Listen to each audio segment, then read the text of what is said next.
não estão mais do que 10 graus de temperatura. Margarida entra no mar da praia de Carcavelos às 4 da tarde, depois de um dia de trabalho que começou bem cedo. Não é fácil. Hoje passei a manhã inteira no julgamento, no tribunal, sou advogada. Consegui arranjar um bocadinho para vir surfar e agora vou buscar os meus filhos à escola. Portanto, é uma correria, mas sabe bem, vou com outro sorriso para casa, com outro espírito.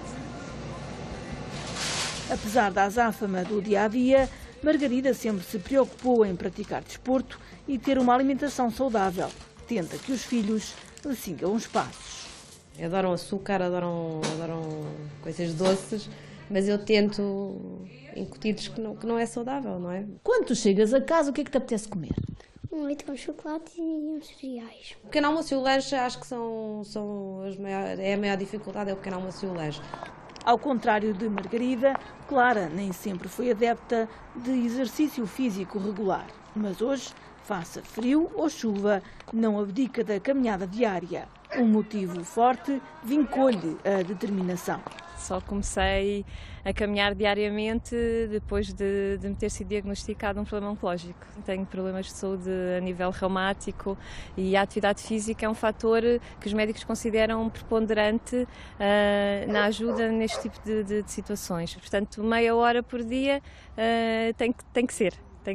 É uma questão de disciplina. Ao fim da tarde, a atenção de Clara divide-se. Um olho nos filhos, outro nos tachos. Ele viu o macaco da Camila, coitado. Não, ponto. Ele viu o macaco da Camila, ponto. Comecei a comer mais vegetais, mais fruta, massas integrais, diminuir as gorduras, os açúcares.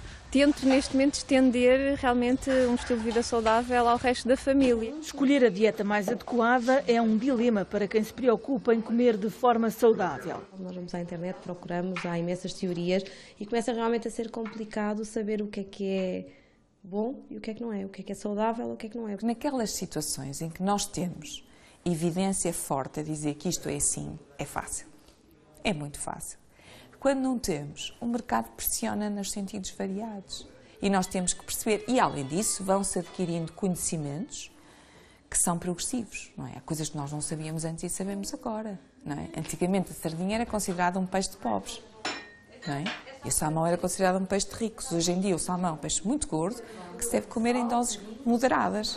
A cozinha passou a ser um laboratório nesta casa. A nossa despensa tem os produtos que a maior parte das despensas têm, os cereais normais, mas também tem aveia integral e outro tipo de cereais com passas. Usamos muito também nozes, amêndoas. Alguns alimentos são mais caros, mas a verdade é que se diminuirmos a ingestão de peixe e de carne também acabamos por poupar aí. Clara dedica-se a pesquisar os melhores alimentos, a fazer experiências de sabor e a educar o paladar da família. Vocês gostam de beber limonada sem açúcar? Eu gosto. É delicioso. A nossa mãe passou a fazer muitas vezes e foi-nos dando, nós experimentámos e gostámos. Há pessoas que se podem assim queixar, mas isso é só esquisitice, porque a comida saudável também é boa. E entre vocês os dois, que são gêmeos, não é? Quem é o mais esquisito? É o David. É o Vasco. O aroma dos legumes a serem cozinhados já se começa a sentir. Estou a fazer cogumelos salteados com courgette, brócolos ao vapor, que mantém as propriedades dos alimentos e ficam mais saborosos. Deixamos Clara a tratar do jantar e acompanhamos Margarida às compras, guiada por uma especialista em nutrição. Saber ler os rótulos dos alimentos é meio caminho andado para fazer as escolhas certas na hora da refeição. Nós podemos ler o rótulo de duas formas, quer pela sua composição, quer também pelos ingredientes. A sequência dos ingredientes tem a ver com a quantidade. O primeiro ingrediente a aparecer é o ingrediente em maior quantidade no produto. Portanto, neste caso, o ingrediente com maior quantidade é a aveia integral, mas logo seguido de açúcar. E, portanto, eu não consideraria uma boa escolha, preferiria o anterior porque tem 100% de aveia. Em relação às bolachas, obviamente que existem umas mais saudáveis do que outras e, portanto, nós devemos ter em atenção também ao rótulo destes produtos. Neste caso, na composição deste produto, vemos uma menor quantidade de emulsionantes e aqueles tradicionais ES, que as pessoas leem como ES, que no fundo são substâncias adicionais ao produto para manter o produto conservado. Nesta fábrica são produzidas muitas das bolachas que chegam às prateleiras das lojas gourmet no país e também no estrangeiro. O negócio é de família e fiel às receitas originais com mais de um século, mas teve que fazer algumas cedências para garantir um consumo mais alargado. Não vamos mentir, nós colocamos alguns conservantes. Hoje em dia não colocar conservantes naturalmente é dar uma durabilidade ao produto muito residual. Nós colocamos alguns, aqueles que nós achamos que são essenciais para respeitar a durabilidade que pretendemos, no nosso caso é 1 ano. Estes aditivos ainda estão a ser um bocado estudados no mercado. Há quem diga que são perigosos, outros que são completamente seguros para a saúde, mas as quantidades são tão pequeninas, tão ínfimas na quantidade total de bolachas que acaba por não ser prejudicial à nossa saúde.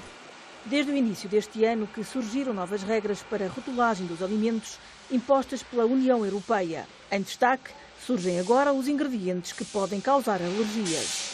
Os casos de alergias e intolerâncias alimentares têm aumentado tanto em número como em persistência nos últimos 20 anos. A intolerância à proteína do leite tem sido alvo de grande atenção por parte da ciência. A lactose só existe nos laticínios.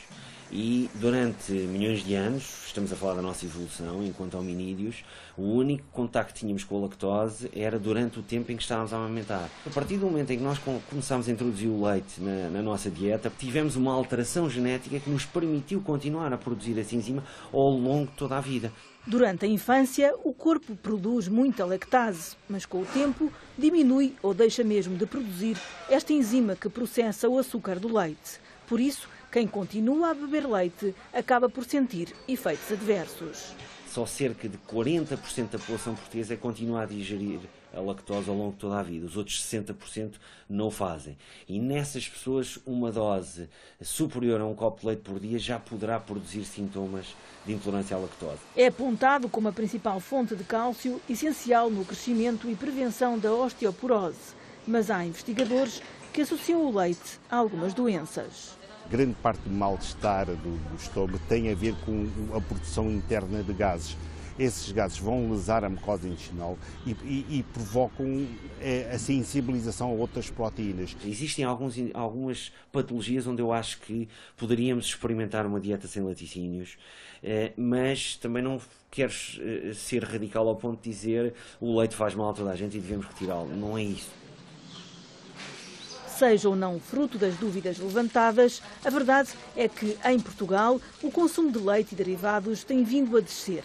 A quebra dos últimos 5 anos foi de 10,3%. Esta vacaria, fundada há quase 60 anos, produz cerca de 8 toneladas de leite por dia. Há uma média de 34 litros por vaca, estamos a medir perto de 240 vacas. 3 vezes ao dia. O médico veterinário responsável responde às críticas com que alguns atacam a indústria do leite.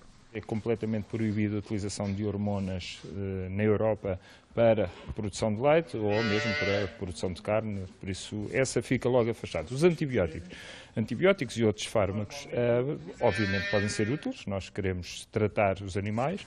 Agora, todos esses tratamentos são vigiados, são feitos sob a supervisão de um médico veterinário e por isso não é possível, até porque o produtor será o primeiro a ser penalizado fortemente, não é possível que esse antibiótico chegue ao leite. A gestão da alimentação é um dos dados mais importantes da nossa prática diária. Até aos 2 anos andam sempre a pastar. O leite é o alimento mais controlado daqueles que encontram nas prateleiras. Este leite acabou de chegar à fábrica. Antes de ser embalado, passa por vários testes. Então aquilo que nós fazemos quando o leite entra na fábrica é verificar se de facto ele não tem qualquer tipo de inibidor, de conservantes, de antibióticos, de hormonas, qualquer substância estranha que o torne impróprio para consumo humano. Depois vai para as máquinas de enchimento em ambiente estéril, ascético, e é isso que faz o conservar o leite por 5 meses. Sem qualquer tipo de conservantes, isso é ponto assente, é só por